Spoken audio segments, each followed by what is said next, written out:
Assalamu alaikum students, it's a time for pre-primary mathematics workbook level 3 page number 16. Okay, today we are going to do page number 16.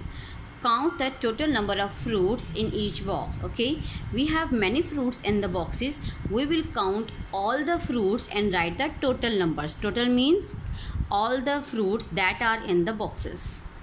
1 2 3, right?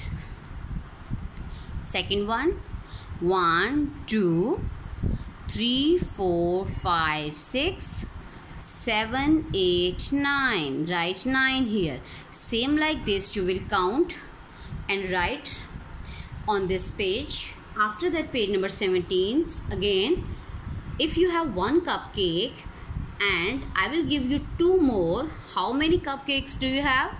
Right here. If you have two ice creams and mama will give you three more ice creams, okay, then how many ice creams you have? If you have three plates, okay, and mama give you three more plates, then how many plates you have?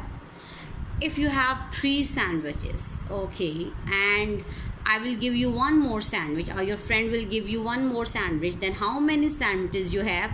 Count all the sandwiches and write here. Okay, this is the addition.